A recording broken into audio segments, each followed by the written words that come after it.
Welcome to the VR Fitness Insiders podcast for the creators who are building the future of the VR and AR sports and fitness industries that will revolutionize the way the world will play sports, work out, and get fit. With your hosts, Preston Lewis and Ryan DeLuca, the founders of Black Box VR, who are building the world's first full fitness VR gym and bring decades of experience from creating some of the largest fitness technology companies in the world. They're bringing together the best and brightest minds to help you and your company succeed in the VR fitness revolution. All right, welcome to the VR Fitness Insider podcast. Today we have Andy Etches on the show, who is the founder and sports director of Rezzil, a market-leading VR training and cognitive development tool for elite football. Andy, thanks so much for being here with us. No problem. Thank you for having me. Well, let's dive right in. Why don't you give us a quick history of Rezzil and just how you first got into VR? Rezzil started about 6.5 years ago, nearly 7, coming on to the end of this year. Its origins lie in 2 projects that I was working on my own, and my co-founders Gareth and Adam were working on, which is a fan experience product. They asked us to come into the office to take a look at what they built, and I think it sounded interesting. So came in, had a look, and basically from there together, we've built this unbelievable app that can get people to train at home in the same way as some of the top athletes in the world. Do you mind explaining a little bit more about when your co-founders and you first met and were looking at the VR fan experience and what your insights were? Adam was developing this fan experience, and he reached out to me on LinkedIn, basically said, do you want to come and take a look at what we've built? Obviously, because we've got a lot of contacts in sport, and maybe we could find a way to work together to grow it. And went into the office, saw it, and was initially blown away. Could see great potential in it for more than just a one-off fan hit. I think altogether, we saw the opportunity to build something that has meaning and could really take people on a journey, whatever their goal is in sport, whether that is to become a World Cup winning goalkeeper, like one of the players who uses Rezzil, or whether it's a kid in the bedroom just starting out and wants to learn how to train like that World Cup winning goalkeeper or train like an NBA starting point guard and build up that kind of journey on their own. Over the years, that's what we've been doing, working with some of the biggest names in sport, doing proper research. We're not just making this up when we say it works. This is years of intensive research, years of testing with actual athletes, with kids, with professionals across the world. Basically, it's one of the most in-depth solutions you'll find. It just makes me think, I remember when it used to be like, if you didn't have a coach nearby, back in the 80s, you just couldn't get coached like this, right? And then eventually we could get like video cassettes that you could buy like through mail order. Then eventually it was like the internet. Now I could actually read things and talk to people, and then YouTube. And now I'm so jealous of kids today.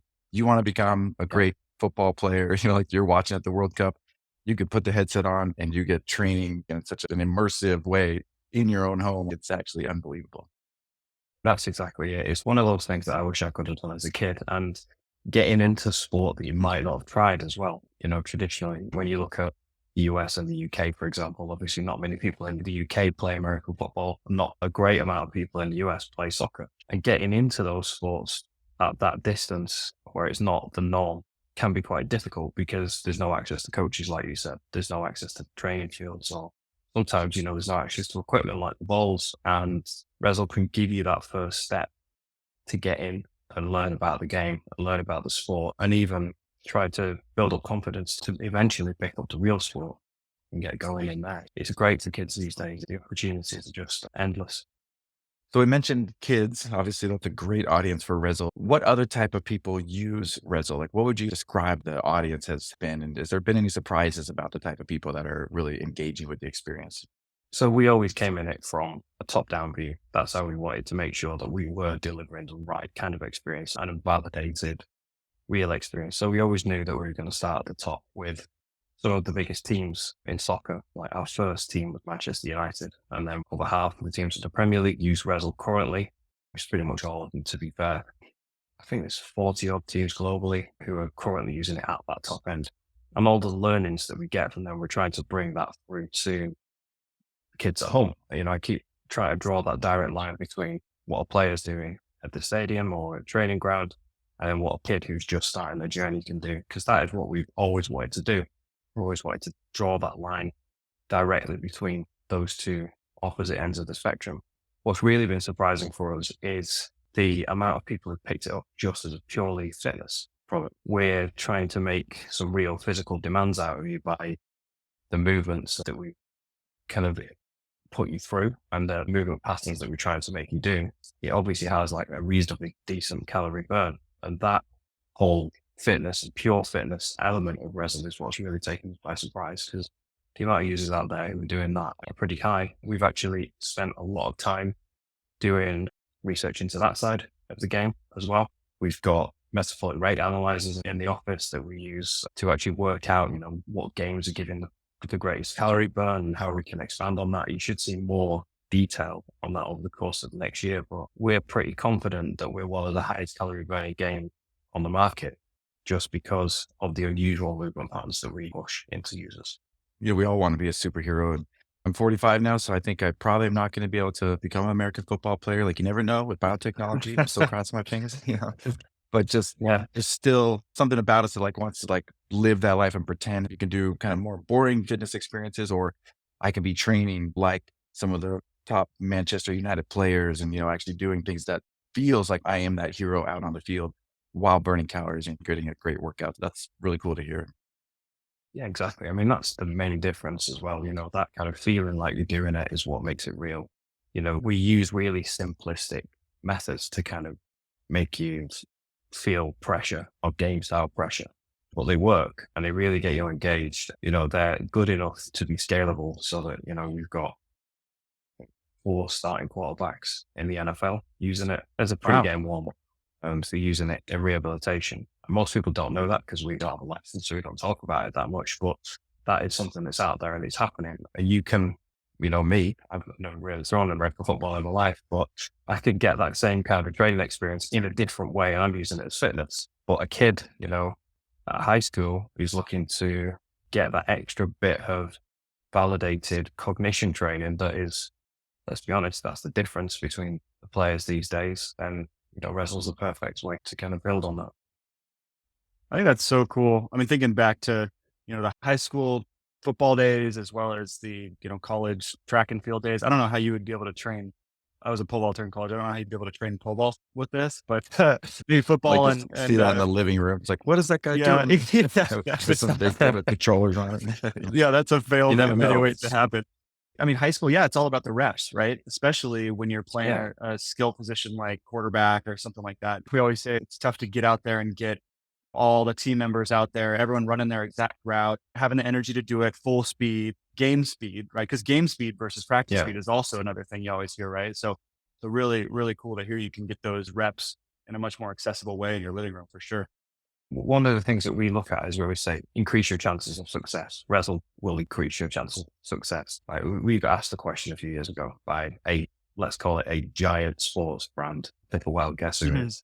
And they were asking, there's a pivot point in a young athlete's life where they could be a running back, they could be a sprinter, they could be a basketball player, and they'd have a great chance of success in all three. But the chance of success in one of those will be greater than the others, but let's say they're equally quick. So obviously that gives them good advantage in 2 sports, and then they're technically gifted, good advantage in another sport. But what the difference is generally going to be how they think from a mental level. Super reaction time, or ability to crack fast moving objects, or ability to think quickly from an unpredictable stimulus. If you could tell that kid, your chances of becoming a professional basketball player increased by 30%, as opposed to being a sprinter, then all of a sudden there's some gold there for that kid. Their life could be changed by the decision. And hopefully, we're trying to deliver little bits like that, to say, if you're thinking in this way, you're going to be excelling at whatever sport it is that you're doing in Rezzil. You think about getting warmed up for a sporting event, and of course you're thinking about, warming up muscles, but really getting your brain ready is such a big part of it too. So like you might be like shooting around a basketball and getting motor skills kind of connected and that kind of stuff, but like the reaction times and getting so your brain is ready to go, like that's such an interesting, different way to think about getting ready and improving, and like what's fun about this, even for the not serious athlete, is improving reaction times and being able to see that your athletic ability is improving, and getting that sense of mastery from this, like that, and that directly transfers to on-field performance. Definitely. Just the fast thinking. And that is something you can apply in all areas of your life. You'll feel more confident driving if you've got great focus flexibility. You'll feel more alert and awake in certain situations. If it's good enough to warm up an elite athlete for a game, it's great to start your day with. It's a good way to get you up and running and get you moving, taking naturally. That's interesting too. Yeah. So even outside of sports, just the mental training. That's interesting. I feel like I need something like this for like a therapist, marriage therapist. Like, because if I'm debating with my wife, I need that fast mental reaction time. Because then usually later on, I'm like, oh, she got me on that one. Have you met some of your childhood heroes with being able to connect with Manchester United and being able to meet all these teams and see them use your product? That's got to be pretty cool. Yeah, there's definitely a benefit and a cool element of knowing that our team has made a difference to my favorite team.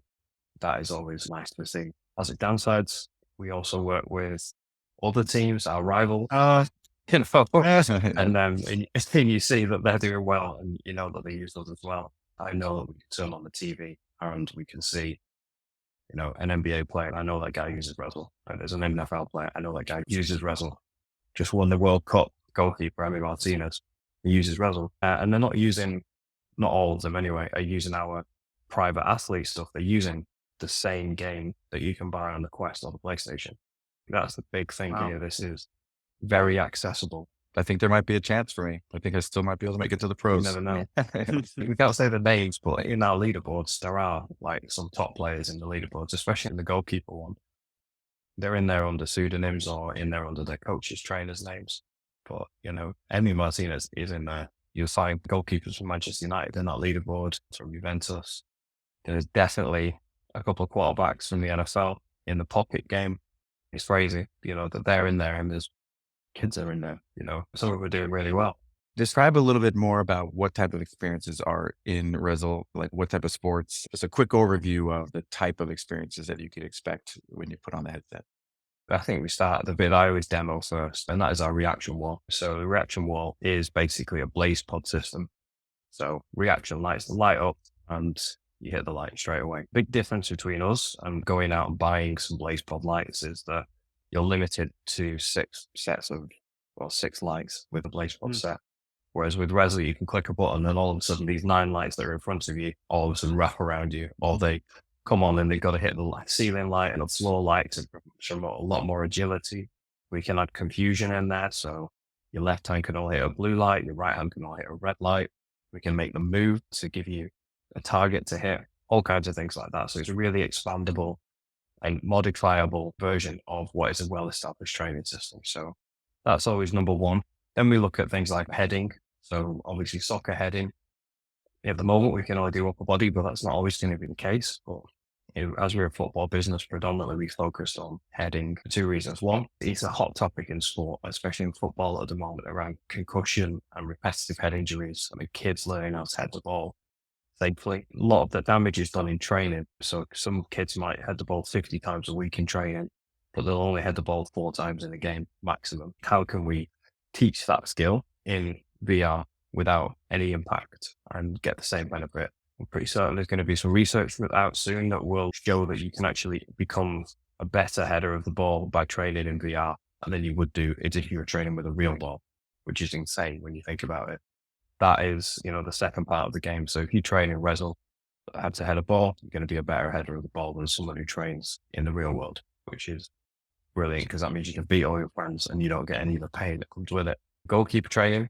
So the goalkeeper stuff basically is a game that we developed with a Premier League goalkeeping team. They had an issue where they were like, we use these deflector boards in an actual training game and the ball comes in and it bounces off the board and they've got to obviously react to it because it's an unpredictable flight path. And we've replicated that in VR. They wanted it because they wanted to reduce injuries because these balls in the Premier League are coming 90 miles an hour. So it hurts. Obviously you can only do that so many times.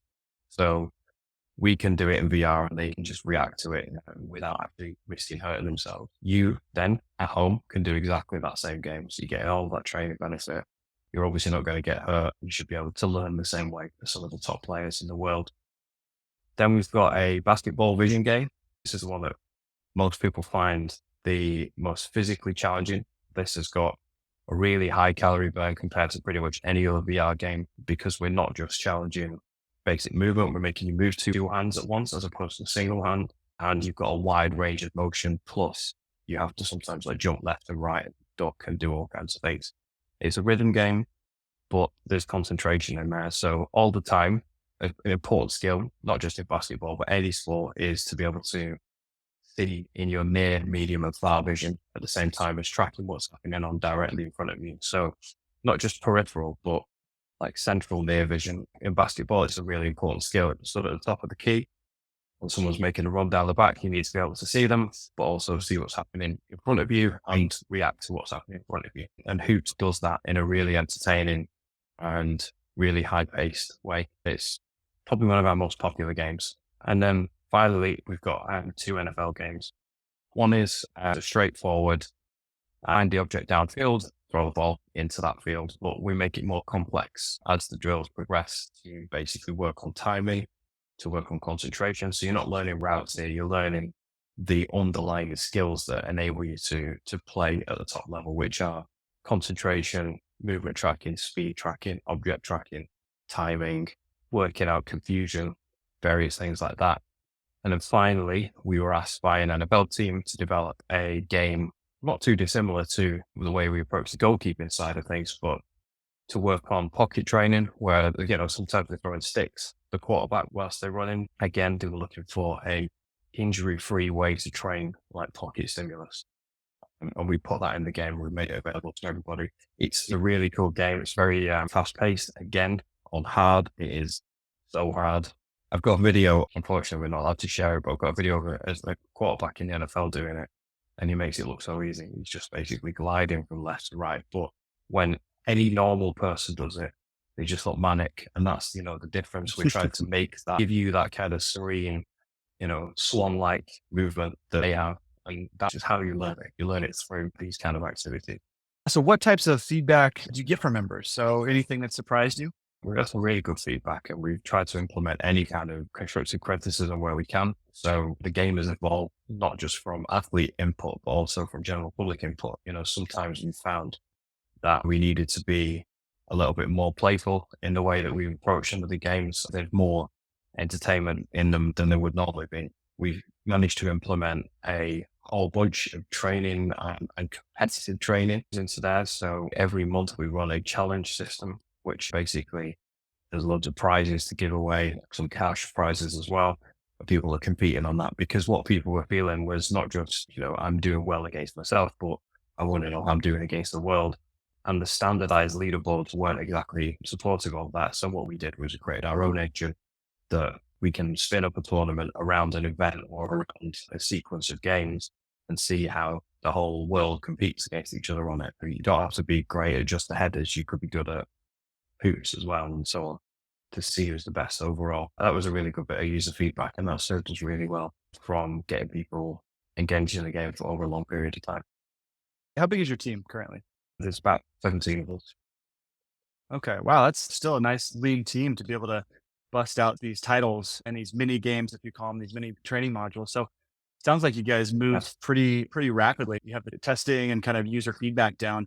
That being said, how do you go about, obviously no product is just kind of a linear path, right? There's all these iterations and stuff like that. So maybe can you talk a little bit about some of the interesting iterations or challenges that you and a team have encountered, and maybe how you've overcome them to create your current experience? Throughout our entire organizational history, we've always had one goal, and that is to bring elite training to the masses. We want to bring that to the masses. And that has served us really well, and it's something we've stuck to. However, it does take us down lots of different rabbit holes. The good thing is, as you said before, we've got an exceptionally great team. Our dev team, everybody who works with us are unbelievably talented, and that enables us to be quite nimble in the way that we approach stuff. So for us to be able to deal with elite gaming or elite training, we need to be able to read all kinds of different data from different sources.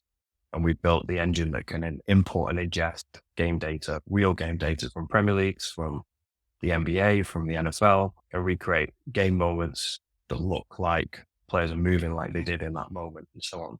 So you've got that kind of detail and fidelity.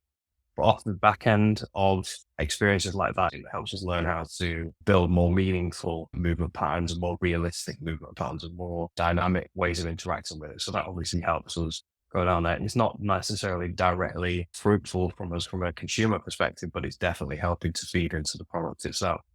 So that's like an example of a rabbit hole, albeit a lucrative one. Then, we've got all kinds of different things that we're looking That's at. kind Products in the midst and in the works at the moment that aren't even sport related, to try and exploit some of the experiences and the learnings that we take from the years of development, because there's so much being built in the business that we should do everything that we can to get it out there. Very smart. One of our previous interviews with one of the founders of Golf Plus is kind of this real life sport, right? Aspect of it. You have the real life sport aspect where you're teaching people how to actually perform. They're doing this experience in VR, but it's kind of this mirror of reality, right? And so that's kind of a cool thing. And correct me if I'm wrong, but it seems like that's kind of a nice little rocket fuel for your development, is the sense that kind of you mentioned before, this light patterns, I forget what you called them, but the blaze lights or whatever. Blaze pods, yeah. Yeah, blaze pod. Yeah, the fact that you can actually look at what's being used out there today and say, well, wait a minute, like VR is this amazing technology to take that existing solution that's proven and backed by science, but requires all this hardware and it's very limited. And to be able to like take that to the nth degree is really cool to be able to kind of pull those patterns. Yeah, really cool.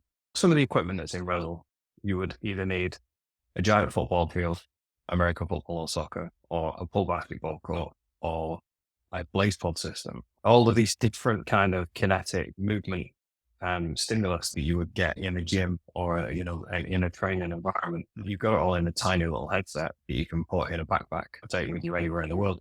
There is a reason why teams are traveling with headsets that work with us. They're taking them with them because they can just put it on in a changing room before the match or before the game and just do a quick 30-second warm-up that's going to prime them. They call it neural priming. That's going to get their brain ready to go. We've even got some people in esports who are using it just for the same reasons, because obviously we can give you a short burst of, here's a 30-second visual warm-up that's going to get you ready to play.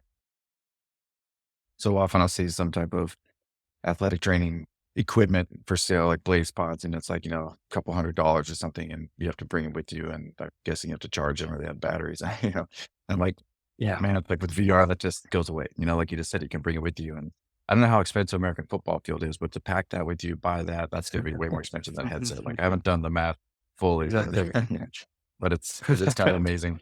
Yeah. The other side of well is to access to teammates. Team sports are a big part of this. One of the federations, I won't name them, but one of the massive soccer federations that we work with, they are looking at the next generation of people not playing the sport, not playing the physical sport.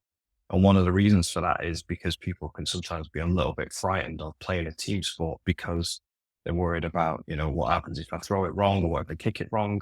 Is someone going to say something? Or, building up confidence to play is really important, and it's very difficult to do in a team sport environment. VR is something that you can do that in a way where you practice on your own, build up the confidence, and then go out in the real field. And then you never know, it might end up being better, having a distinct advantage because you can read the game so well, or you think faster, or all of these different things that will give you that little, there's a very real benefit to doing it. And it's being taken seriously by, some of the biggest names out there. All I can think about when you're saying this is either like Neo from the Matrix, when he finally downloads all the information and he gets to like block all the bullets and end up fighting, and it's almost like you imagine this kid that like is nervous about playing the game in front of real people. Maybe he's not that good. He gets made fun of or doesn't do well. Goes home, takes Rezzil, uses Rezzil for a while, comes back, and now all of a sudden he's got these skills, and or maybe like Karate Kid 1, it's like, like I'm doing wax on, wax off Karate Kid. I'm like painting a fence with him. Now I'm going to fight some bullies, and all of a sudden, like the sport version of that, like I've got this amazing skill that I've been able to transfer, which is just super fun. There's a legit thing in that, by the way. So in the training systems that we've got called Rezzil Index, one of the characteristics you measure is called dwell time on the ball.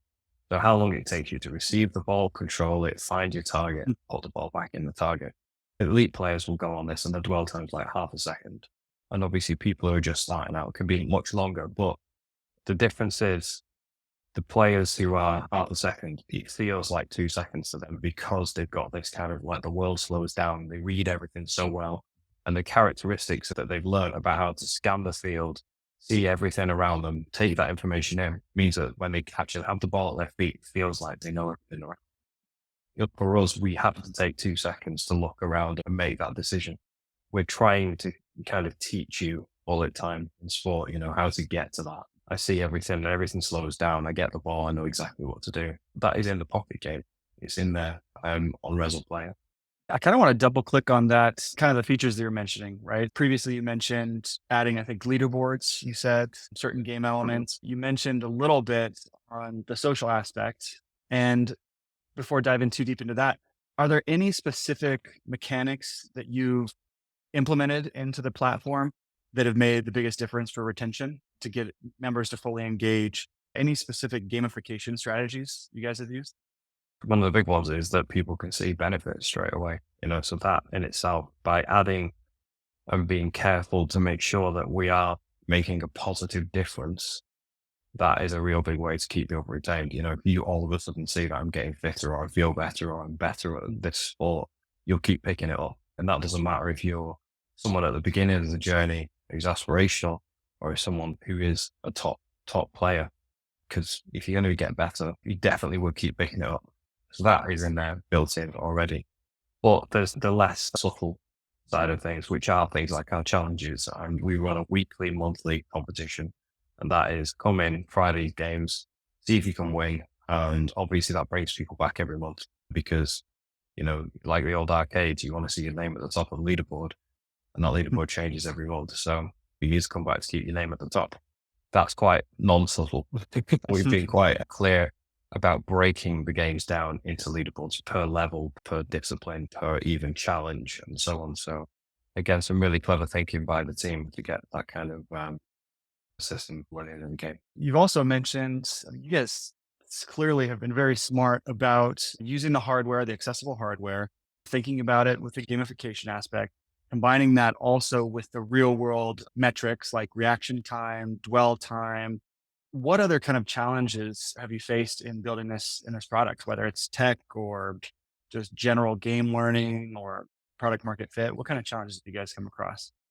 I think product market fit is probably the biggest challenge that we have, especially because we started with the pro side of things. Because you go into an elite training facility with a headset and say, I'm going to improve your players, and people look at you like you're crazy. It takes a lot of convincing to make sure that people can see the difference. And we are, we're 6 years old as a business, partly because that takes so long to do, to get people to believe in you and to understand that there is a positive difference. And that is not a small amount of time and investment to get to that. And we've overcome that now. And obviously now we're starting to see the benefits of that, not just for us, but for the people who use the system. So obviously that's probably our biggest challenge. But then translating some of that into a consumer experience has been, it was quite difficult at the beginning, but now we've found our feet and really can transfer, that exciting realism and the benefits that you would get into a consumer product. And it's also having a great impact as well. I think those are our two biggest challenges. One of them, I'm pretty confident we're all but eliminated. Teams are now approaching us. They want to talk to us. They want to work with us. Players are picking up the headset at home. Even if the team doesn't have it. I happen to know of a Champions League winning footballer who missed a header in a game. And he went home and practiced on Rezzil Player. That is a real story that's happening. And it's only a matter of time before kids who don't necessarily already have VR equipment are going out and buying VR equipment because they think it's their path to whatever sport they want to be successful. And you just reminded me, one thing I also wanted to kind of double down on was what you mentioned about kind of that intimidation factor of getting into a new sport. And I wanted to mention that's something that we do at Black Box as well, is a lot of people just going to a traditional gym, they're worried and they're super insecure, right? They don't know what program to do. They don't know what to lift and stuff like that. And so that's also been something that we've seen that's been a huge benefit of virtual reality is when you come into Black Box, you go into your own private room, put on the headset, you're immersed in your own world. No one's watching you. You have this AI trainer helping you out. So it seems like that pattern keeps coming up again and again in some of these interviews. And so I think that's just kind of an important thing for our listeners to consider is that this technology, one of the huge value propositions is the fact that it's so accessible, has so much potential for growth. And it's something that you can do in the privacy of your home. or the privacy, of a gym in a private area, I guess, but without the fear of ridicule, without the fear of, as you mentioned before, injury, Totally. and being able to learn, right? Being able to have that slow learn versus Yeah. feeling like you need to come into an experience and know everything day one. So just wanted to mention that. Yeah. Exactly. I couldn't agree more. That's one of the biggest points of this, of VR for us is about accessibility. We'd always talk about athletes and we talk about elite training, but this is a game for everybody. It's something that anybody can start their journey with. The thing is, we're just giving you elite training methods. Doesn't mean it's going to be hard to start with anyway. It will get harder, definitely, but only when you're ready for it. And that is a big point. I think what you all said about the product market fit resonates with us because like everybody dealing with VR just in general, especially like being around 6-7 years like you have been, that look of people just thinking like, this is crazy. Like, what are you even talking about? Like we got that quite a bit. Like we'd run like a Idaho VR council meeting and people would show up and we were like, I'm pretty sure some of these people think they're here for RVs. Like they don't even know what VR is, like this kind of joke. Yeah. Luckily we kind of got past some of that. But it's like with anything new, that's such a new thing. Like you have to be able to show the benefit. And so like, we're not going to switch to some brand new type of phone or something. I'm used to my iPhone. I'm comfortable with it. And it would take a lot for me to switch. And it wouldn't just be, oh, there's a couple little small benefits. You got to prove that this is going to make my life better. And I think in sports and fitness, it's even more true because there's just the traditional methods, which have been going on for 100 years, for like sport. And you've got to be able to say, hey, barbells, chalk, in the gym, doing these things with the team on the field. That's what I've been taught my whole life. That's the paradigm that I know. And that's the only one I know. And now you're trying to tell me there's a different way to work out. Like you have to be able to show with data. And what's so cool, like there's so many, you alluded to like the university studies and things coming out. And we've actually done some UCLA studies showing you can get more fit faster using black box VR than traditional gym, or putting people through a 90-day transformation where they only use black box VR, like they did nothing else and look at the results. Like we have to struggle so much just to say it works, and I think even in our own mind sometimes it's like, oh, I have to go do like squats with normal dumbbells and barbells. And so I think that's what you're saying. It's like, you got to be able to prove it. Like, look, this isn't just cooler and more fun. Like this works better. That is it. Nobody really questions a lot of stuff, and if you go into, this is heavier, for example, let's go into a gym environment. No one's really going to go, well, it's not heavier. It's either heavier or it's not. Whereas we have to go in and go, this is going to improve you because it's so abstract and because it looks so different. It's a lot more difficult, but that's why we've come armed with science. We've got 2 PhDs, we've got 2 masters, we've got a team of researchers who look at and spend time with some of the best coaches in the world to get the best training methods from them and to translate that into VR, then do the research and then present it back to those coaches and go, here we've got the product that essentially you helped to build.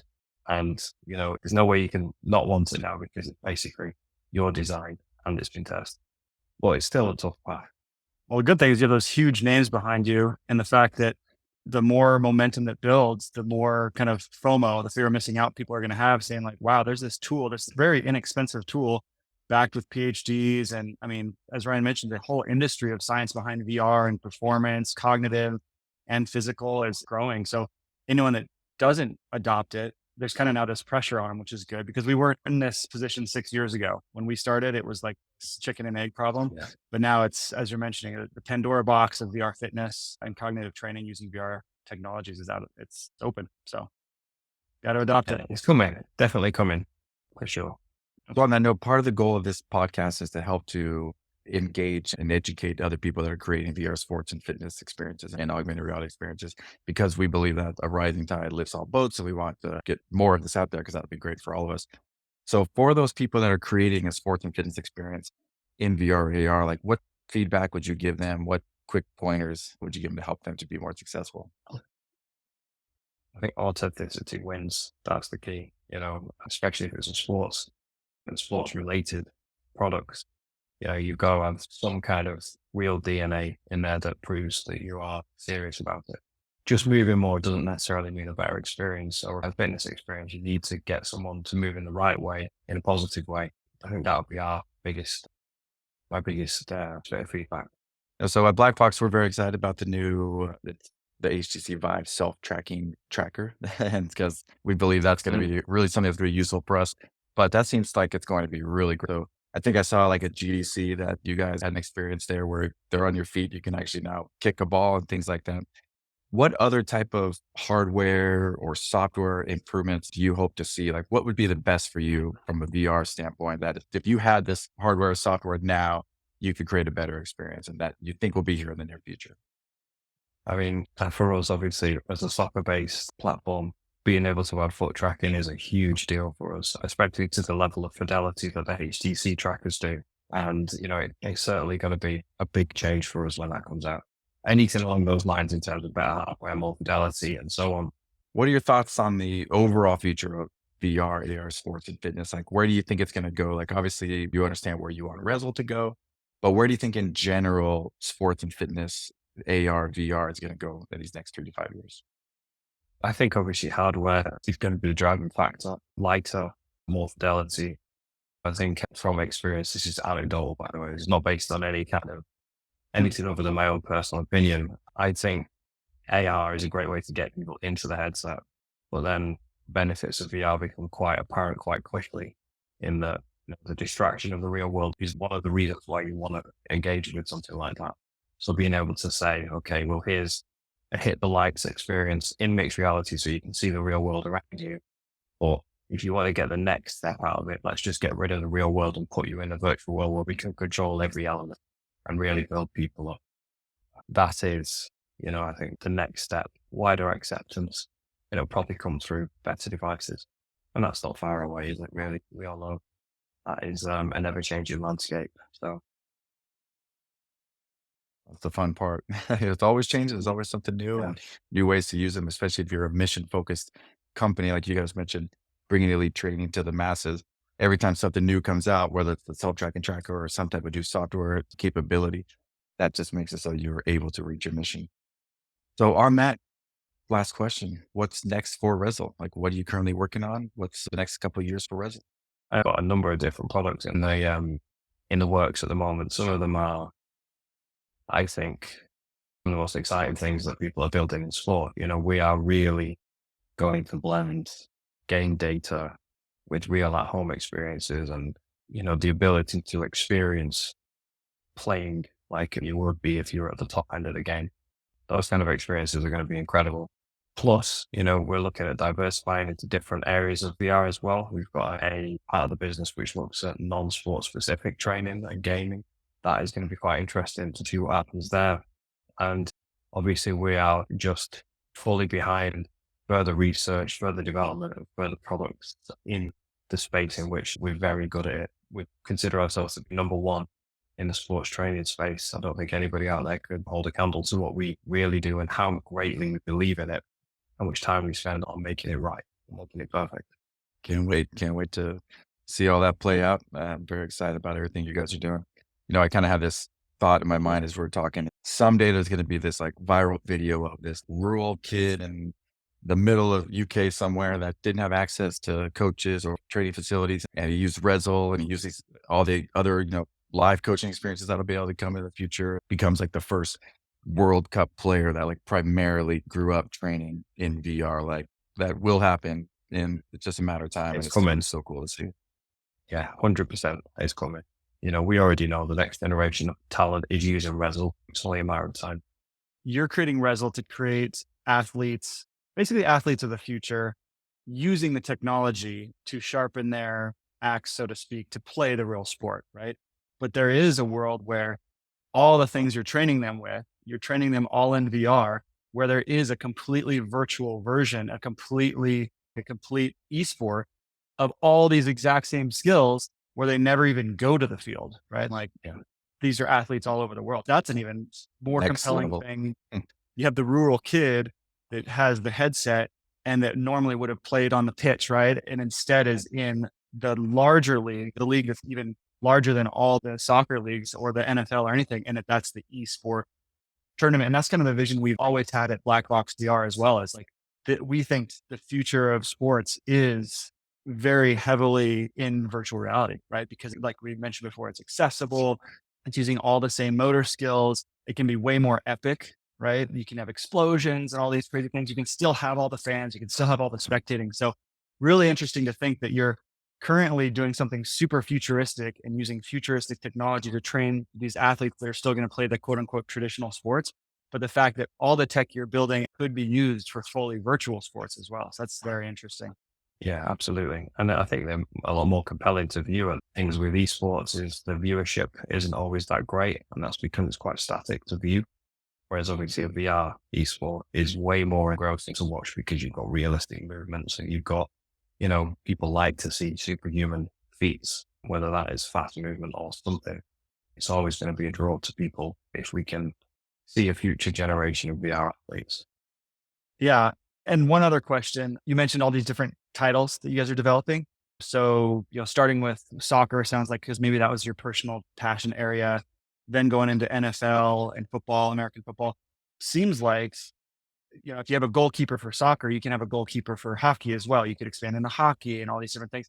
So for our listeners and viewers, is there any kind of way that you decide what to focus on? Because you could tackle pretty much any sport. How do you guys choose which ones to focus on? Is it the audience raising their hand for it? Is it the partnerships? Is it just kind of your personal kind of gut intuition? How do you kind of balance those priorities?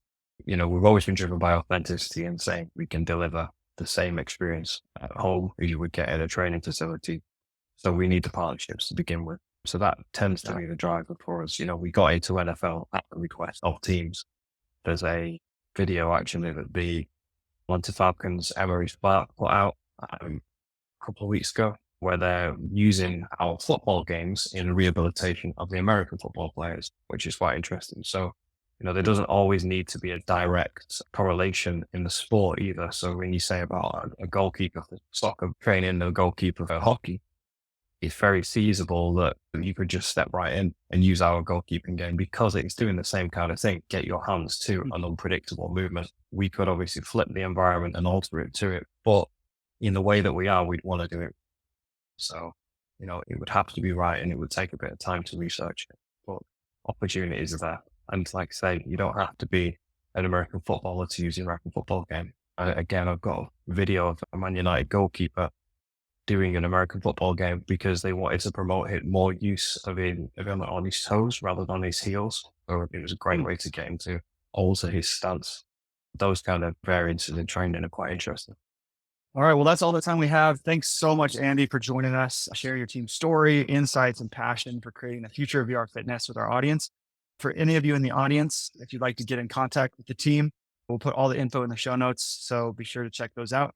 And thanks again. Thanks for listening to the VR Fitness Insider podcast. Do you know of anyone that should be on our show or have feedback?